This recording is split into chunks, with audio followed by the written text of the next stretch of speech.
Taste the Daily.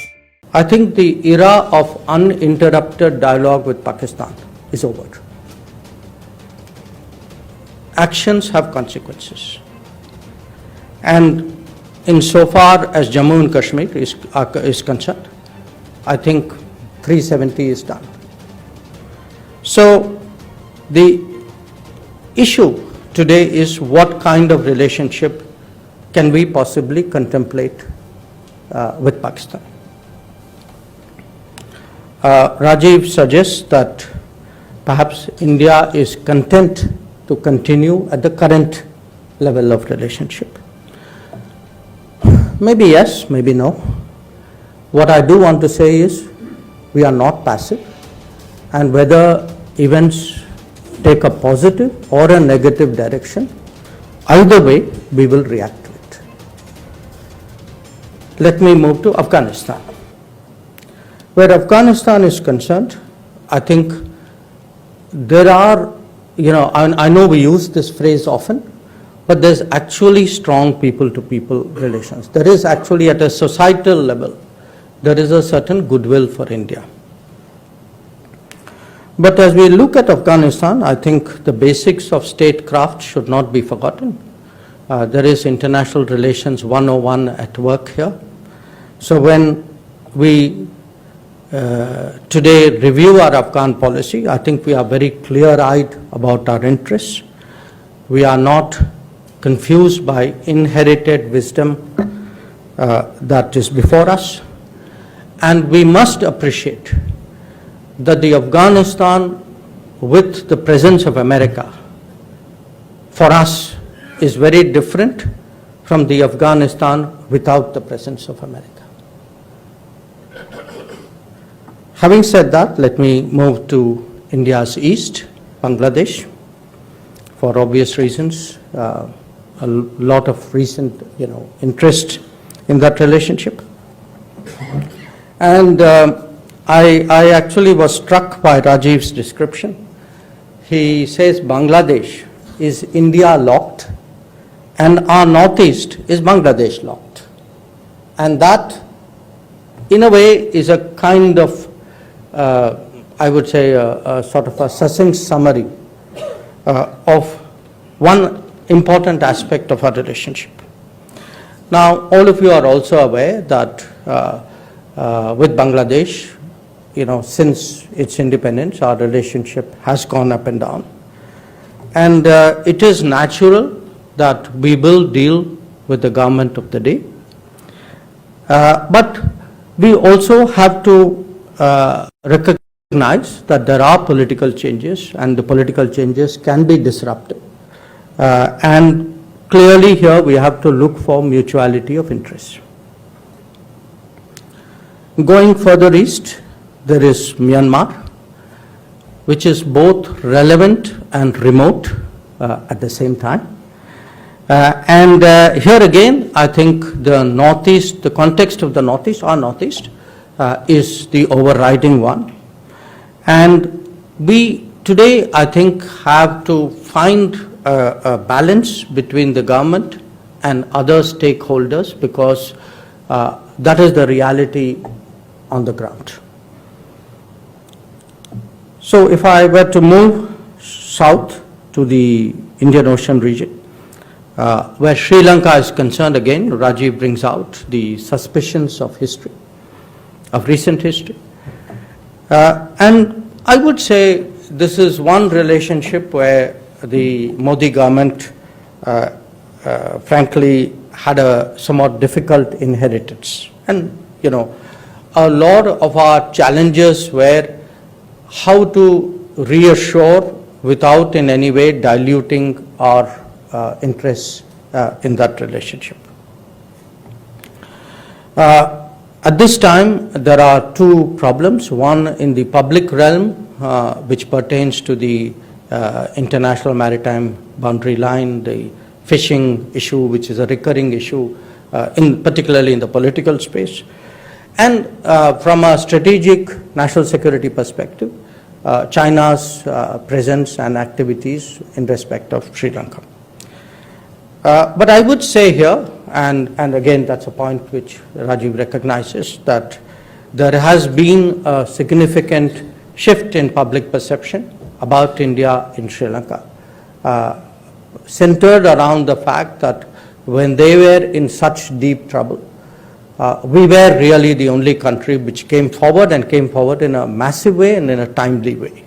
So if Sri Lanka has been able to recover significantly from where they were, a lot of it, I think, even the Sri Lankan politics and Sri Lankan public attributes it to the relationship with India. Where Maldives is concerned, again, we've had ups and downs, not just in the nature of the region. There have been ups and downs in our own approach to Maldives. You know, we've had the 1988 intervention, but yet we were very impassive in 2012 when there was a change of government. So you can see that, you know, there's a certain lack of constancy here. But I would say that, you know, it is a relationship in which we are very deeply invested. And there is today a recognition in Maldives, certainly I saw that in my recent visit, that this relationship is a steadying force as they get into somewhat choppy waters where their own prospects are concerned, especially in terms of the economic challenges. Moving north, there is Nepal, of course. Again, the point made in the book is that the transition from the historical relationship to the contemporary one is not an easy one. I think that's really the message in the book. And perhaps no relationship illustrates more the fact that closeness cuts both ways. So, but I want to say here that today in Nepal, and we've just had Foreign Minister Arzu Deoba here, there is a much deeper understanding, a much broader understanding of the value of power trade for them. They now export close to about 1,000 megawatts of electricity for us. So they realize the advantages which they accrue from that. Also from the fact that we have actually been much more forthcoming in terms of transit, trade and transit where Nepal is concerned. And you know, in many ways, and this is a common point, I will talk about it later as well, whether it is power, whether it is fuel, whether it is movement of goods, the last decade actually has linked Nepal much more closely to India, as it has, by the way, most of our other neighbors, barring Pakistan. Where Bhutan is concerned, obviously it is politically the most consistent, the most positive, and we have, you know, in a, I would say certainly in a pro-rata way, but even otherwise, I mean, still the largest budget head in the Ministry of External Affairs pertains to Bhutan. So I think that itself should tell you, you know, the importance of Bhutan in our relationship. So these were actually the individual, you know, the conundrums which Rajiv spelled out in the book. And I think each of these conundrums, this in a, you know, briefly is the current state of play.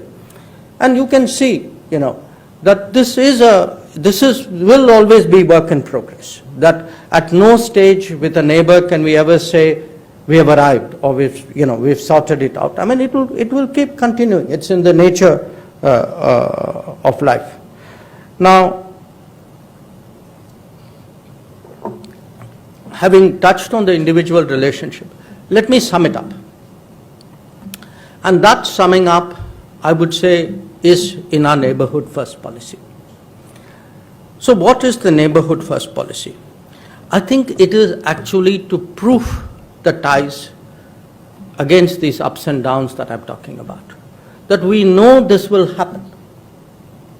That, you know, when I sometimes read saying, didn't you see, this was happening in Bangladesh, or that was happening in Afghanistan, or something was happening in Maldives? Of course we did. I mean, we just didn't see it now. I mean, you have to actually build it into your planning. Because every one of our neighbors, first of all, today, unlike the past, most of them are democratic countries. And in democratic politics, there will be change of regimes. And then sometimes you will have disruptive changes, sometimes you will have organic changes, but sometimes there will be those quantum shifts. So we cannot be, you cannot start thinking then about what we are going to do. So we have to build it into hardwire it into our policy, that I expect that these could be the bandwidths in which that relationship would move. And what do I do when it hits one or the other extremity? And the answer to that is really to give each one of these relationships a heavier structural ballast. So when we talk today about more infrastructure, when we look at more movement of people, we say people to people. I mean, if you look at a country like Bangladesh, 1.3 million people come and take the visas from India. When we speak about infrastructure, today with many of our neighbors, we supply electricity, we supply fuel, our trade has increased, our ICPs have grown, the movement of vehicles and trucks of various kinds have increased. There are rail links which were not there before. There are bus movements, there is tourism. So if you take the totality of it, I would say the deeper, the stronger you can make these linkages, the more you proof it really against the volatility which is inherent in neighborly ties. But there is another aspect of it, and that relates to the state of the world. If the state of the world continues to be volatile, and there's every reason for us to expect that, our neighbors actually need to shelter in that storm, and we are part of that shelter. So if you look today, I spoke about Sri Lanka, where their economy was literally melting down. And it was a combination really of the delayed after effects of the COVID and the Ukraine consequences for them, and some issues of their own. But what our neighbors today do see, that whether it is food shortage, fertilizer shortage, vaccine issues, any essential commodities, financial support, there is India. And I think if that sense of reassurance and reliability gets stronger and deeper, it actually deals with a lot of other challenges. So I cannot expect that those challenges will not happen, because the politics of their particular societies will throw up those kinds of problems. What I have to do is to create a structure which allows me to deal with those anticipated issues. It's interesting. Again, it's natural in our neighborhood that people would say that in some form or the other we are interfering.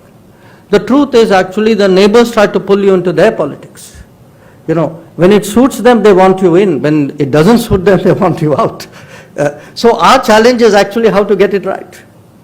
So the neighborhood is truly, the entire neighborhood is a conundrum. We have individual conundrums there. And I would say it will always be, a situation where we will have issues, we will be dealing with issues. It's not, by very nature, the relationships where I would say we should have very, very high and continuous expectations. Now, if I can briefly shift to the major powers. The major powers, let me start with the United States.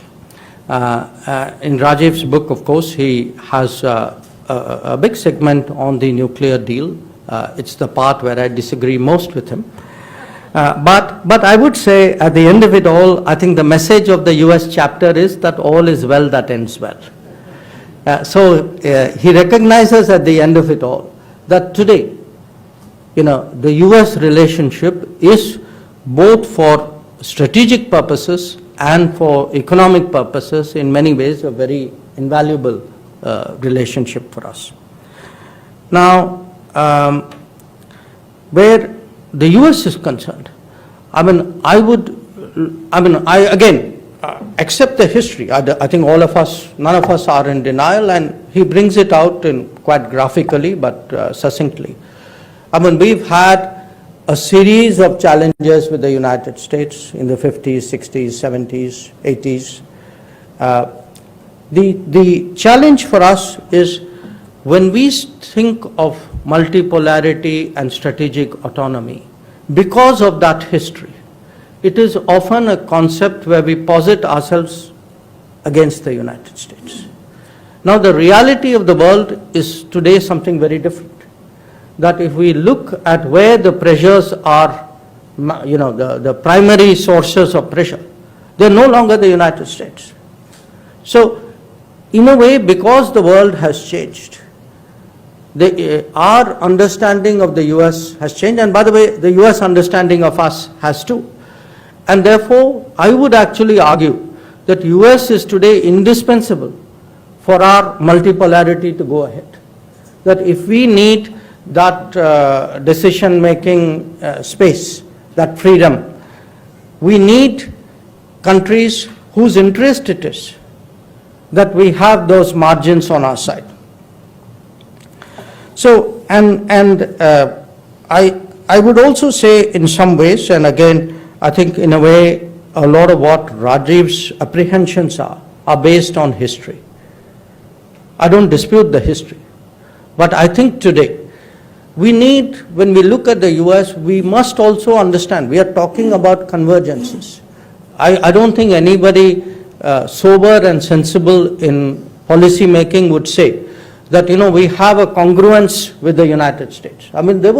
The US by its very nature, and India by its very nature, will always have interests which will differ and diverge from those of the other partner. So, if we actually understand what are the expectations of this relationship, that this relationship is not about, it's not about an alliance, it is not about congruence, it is about convergence, it is about overlapping interests, it is about the ability to work together on issues and areas and theaters which suit us. And you can see that, even today, there are regions and issues on which we profoundly agree with the US. And there are clearly some issues on which we don't. It's on full public display. And that is where, in a way, I was again struck by an observation which Rajiv makes in the book, and I sort of quote it for you, where he says, we need to accurately gauge and leverage the compulsions of the United States to seek a better relationship with India. And this bit, I don't entirely agree. Wait till the relative balance of power is less tilted in favor of the United States. Now, I don't have a problem with the end objective, but I have a problem with that wait. Because I don't think in this world we can cold start a relationship at some point where it's convenient for us. I think we saw the opportunity, we saw the opportunity when it came. I would say the record of the last 20 years bears out the fact that the choices which were made in respect of this relationship have actually been the right ones. I think today, if you look at our strategic position, a lot of it is derived from that. Where China is concerned, again, what Rajiv does is he brings out the duality of the unavoidable economic factors and counterposes it with a strategic challenge. I think it's something which is widely accepted today in this country. What I did appreciate was his recognition that in the last few years we have done something, not enough in my view, but still something substantial to fix the border infrastructure deficit. And I think that is really key today to maintaining peace and tranquility in the border areas. He has mentioned in passing the economic gaps.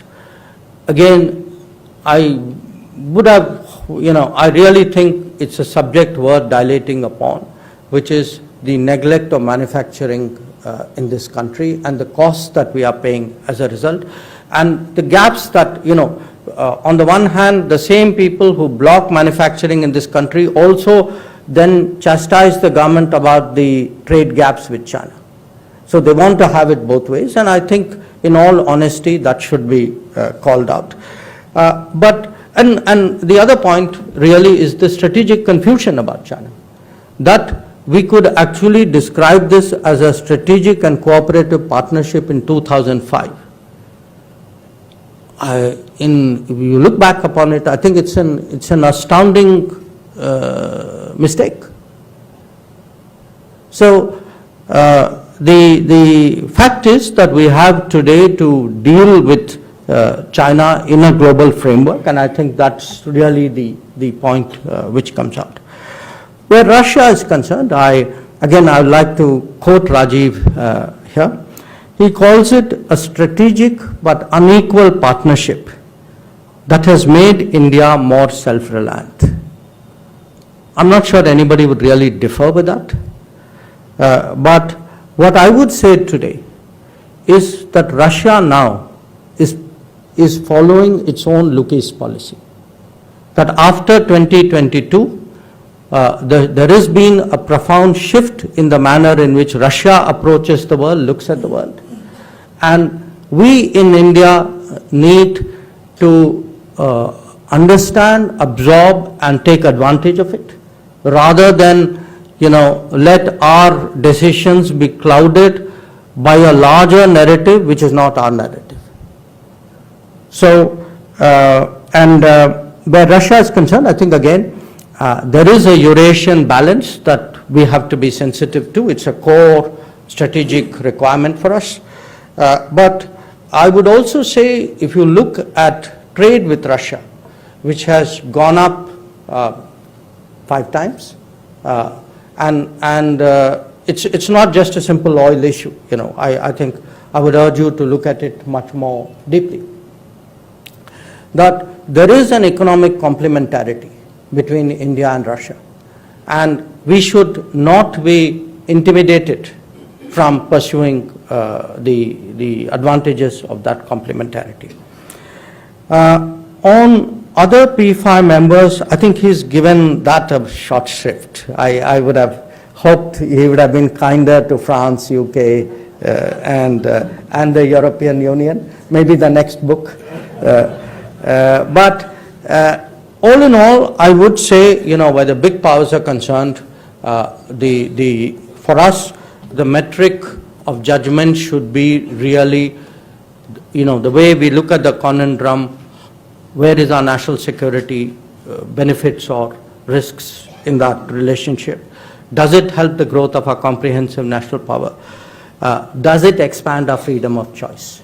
I think these should be the basic metrics. So finally, let me come to the conclusion. I'm sorry I've dilated a bit more than I intended. On the conclusion, one, of course, I sum up in a way his last chapter, which is that we need to assess the global order. And that's like the contemporary way of saying what Swami Vivekananda did then, that we are not living in isolation, that we have to look at the state of the world and make our calculations accordingly. To the point that geography matters, I do think it matters, but I also think it is not self-fulfilling. So today when we look at IMEC or INSTC or the polar route or even Indo-Pacific, I think each one of this is a testimony to the fact that geography matters. On neighborhood, because a very large part of the book is on neighborhood, I think as I say, the challenge is to get the balance right. But overall, I totally agree with him that India must be a lifting tide for the entire neighborhood. I mean, that should be our policy, and to my mind, that means a generous and non-reciprocal policy, but a policy where there has to be sensitivity to our, especially to our national security requirements. There is in the neighborhood, of course, I mean, put China aside, but I think Pakistan is to some degree an exception to that approach. On the extended neighborhood, which he also speaks about, you can see in the last few years a significant evolution in Indian thinking, at least in policy making thinking. So where it comes to maritime security, you have the Sagar outlook, and when it comes, the kind of priority which today is given to the Gulf was badly needed. But, I mean, if you look even at a country like UAE, it says something about us that between Indira Gandhi and Narendra Modi, no other Prime Minister of India even went there. If you look at Southeast Asia, I would say the big change, and it's certainly for us right now a source of frustration, is the physical connectivity, because it's got stuck in Myanmar. But it is something we have to make unstuck, and a lot of our Myanmar policy will revolve around what we have to do to get that connectivity going. I mean, if you ask me today, if I were to prioritize my Myanmar requirements, that would be right up there. On the global south, definitely it's a constituency, definitely it is a base. As India rises, I think the global south has an interest in actually also identifying with India and working with us. And again, I must tell you, global south is a concept on which I've heard criticisms from actually all the P5, which means I must be doing something right. On